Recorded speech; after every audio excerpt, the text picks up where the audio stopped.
fourth graders. I am Mrs. Lamonto here to bring you our lesson on our New Hampshire unit today. Today is an exciting day because we are going to start exploring the history of New Hampshire. New Hampshire has a long and interesting history. So we're only going to take a look at part of it today. So let's start with Indian tribes. So when we think about New Hampshire, which tribes were indigenous to New Hampshire? Indigenous means that they lived here long before the Europeans came. We had the Algonquin, who lived along rivers where they fished and hunted. We had the Iroquois. We had the Abenaki, who invented the canoe, the game lacrosse, and the snowshoe. The Abenaki also named most of our mountains, rivers, and lakes. We also had the Pennacook tribe. Here, we're going to see a video about the Wampanoag Indians. Now, they are a tribe that lived very close to where our native to New Hampshire tribes lived. So although it's a different tribe, their way of life was very similar to our tribes here in New Hampshire.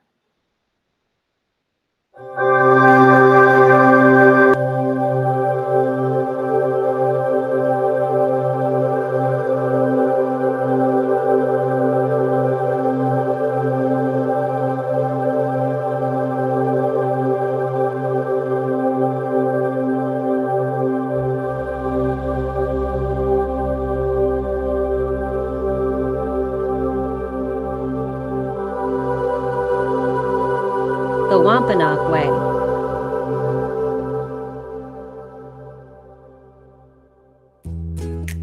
Meet Tashima and Storm. They're sisters. They're members of the Wampanoag tribe. Hey, girls. The girls live typical lives in Massachusetts. They go to school. They ride bikes. They hang out and have fun. But sometimes they get to do something very special. They show others what life was like for their people 400 years ago. That's what some members of the tribe do at the Wampanoag home site. Let's go for a visit. We'll step back in time as the girls show us what life was like for the Wampanoag people in the 1620s. The Wampanoag have been living in the Northeast for thousands of years. They were the group of people that the Pilgrims met when they first arrived in America in 1620. Here we are at the home site. The sun rises. It's time to wake up. The family is cozy in their weetu. A weetu is a Wampanoag home made of branches and tree bark. It's a warm, clear day.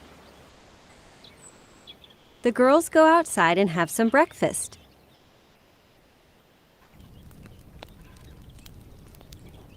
Their sister cooks it over an open fire.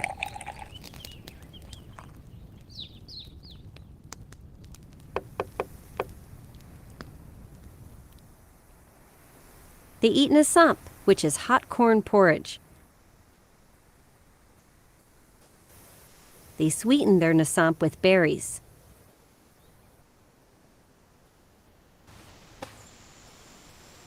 They're a little thirsty. Time to get a drink. A spring runs through the home site.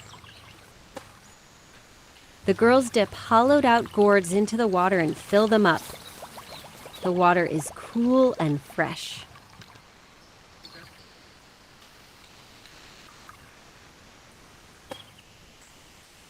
Parents encourage kids to run around, play, and have fun.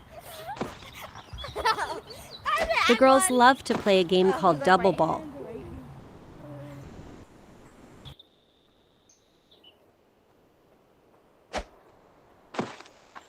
Nice catch. Kids also help the adults out with chores. The Wampanoag grow corn. Big flocks of blackbirds want to eat the corn.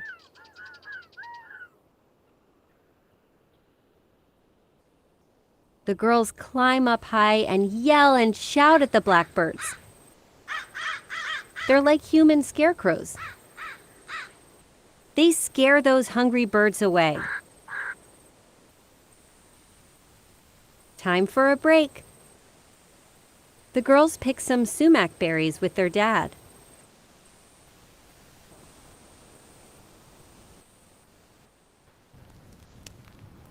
Then they brew them into a delicious hot tea.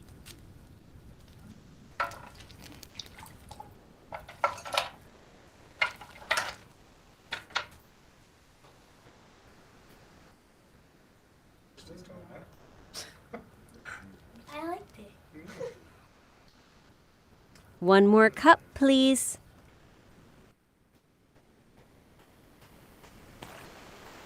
The Wampanoag live by a river. The girls take a ride on a machine to visit friends up the river. Machine is the Wampanoag word for boat. It's made from a tree trunk. Back at the home site, the girls grind some corn for stew. Each girl gets a turn.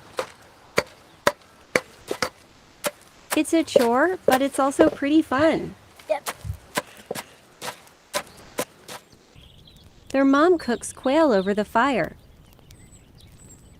She'll put it into the stew. Looks scrumptious. The girls relax by making some beads out of clay. They'll make them into necklaces. Storm shapes one of her beads into a spiral.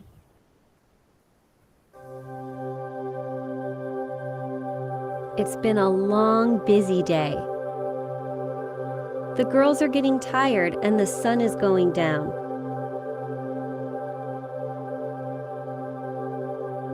They play with dolls before bedtime.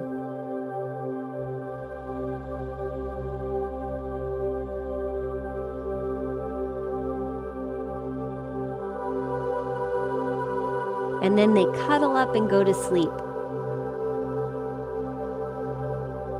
Their bear fur blankets are so warm and soft. Good night, girls.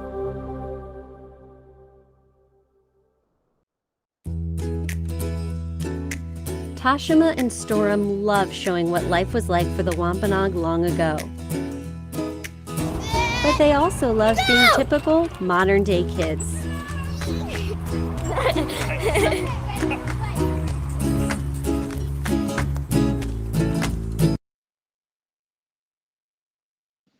So again, even though we were seeing a Wampanoag Indian tribe, it's so similar, that's right in Massachusetts, to the tribes that we had here in New Hampshire.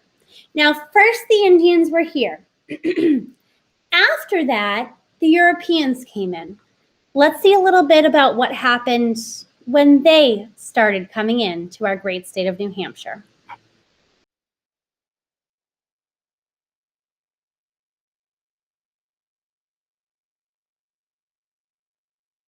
Before the Europeans came in, first we had, in 1000 AD, the Vikings.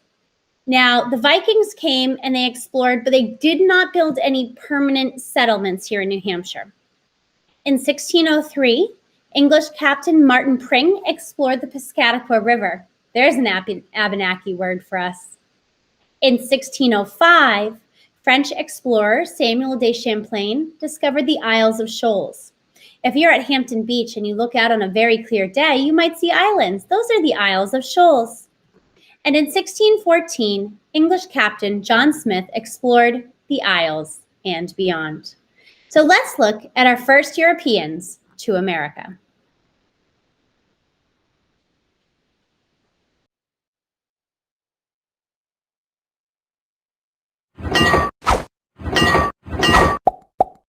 The story of the first explorers to North America begins with an ice age that changes the Earth's landscape around 23,000 years ago.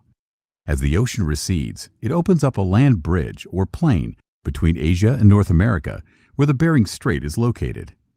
People living in the northeast region of Asia start to cross over the newly revealed land in their hunt for food by following migrating animals. Around 15,000 years ago, some nomadic hunters follow the glaciers along the west coast, heading southward. As the glaciers recede and the land bridge starts to disappear, the nomadic hunters move inland towards the south between the two major glaciers, creating settlements along the way. Around 11,000 years ago, the rising ocean covers the land bridge from Asia, again separating the continents. As the hunters travel south, they head in different directions. Some continue to move further south, while others move toward the center of the continent, continuing eastward until they reach the east coast of North America around 9,000 years ago. However, these first nomadic Asian hunters are not the last to explore North America. Around the year 1000, a new group called the Vikings arrive on the east coast looking for a new place to settle. They are the first Europeans to set foot in North America. Sailing from northern Europe, they settle first in Iceland, then in Greenland, and continue going west until they settle in the northern region of what is now Newfoundland.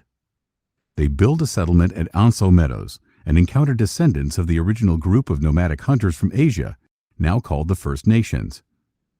Eventually, the Vikings abandon their settlements because of opposition from the First Nations. Yet they keep going back for natural resources, such as timber and fish, until the beginning of the 14th century. In 1453, the Ottoman Empire takes over Constantinople and blocks the trading route to Asia from the east. By the end of the 15th century, Europeans are tired of being blocked or having to pay taxes to the Ottoman Empire to go to Asia. Therefore, they start traveling westward, looking for a new passage to Asia.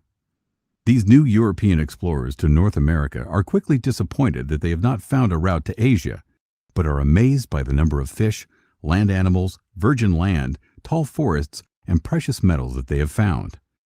As those European explorers return to Europe, telling tales of bountiful riches in the New World, more and more Europeans, some fishermen, geographers, cartographers, and fur traders, mainly from France, England, and Spain, funded by their king or queen, travel to North America. They build settlements all along the East Coast, acquiring natural resources and doing trade with the First Nations. By the mid-17th century, streams of sailing vessels leave Europe, carrying people trying to escape overpopulation, famine, and disease to the New World, looking for land, riches, and a new life. But that is another story we will cover at another time in another video. The present changes the future, but knowing the past changes the present. So now we have a little bit of a better idea of what happened when Europeans first started coming over to North America.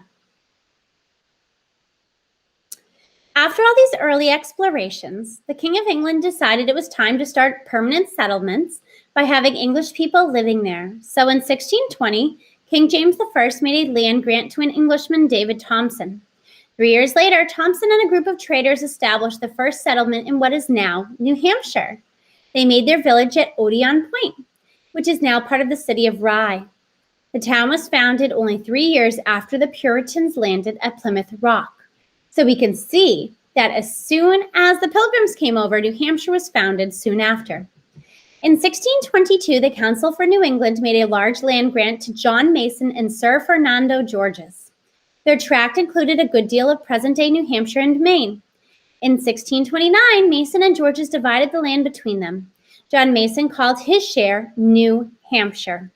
Another town, Strawberry Bank, was founded in 1630. This town became what is today the town of Portsmouth. Around this time, England lost interest in those faraway colonies. England was at civil war and left the colonists to their own devices. So, today, we're going to start by creating a timeline in our slideshow. Yesterday, we looked at our slideshows, so you're going to have to open those back up. Today, you'll notice in Google Classroom, there's a document that you are going to copy and paste from. It says New Hampshire Slideshow Lesson 4. We are going to copy and paste all of this. So starting with explorers all the way down. Remember, to copy, we hold down Control C. Hold it down at the same time.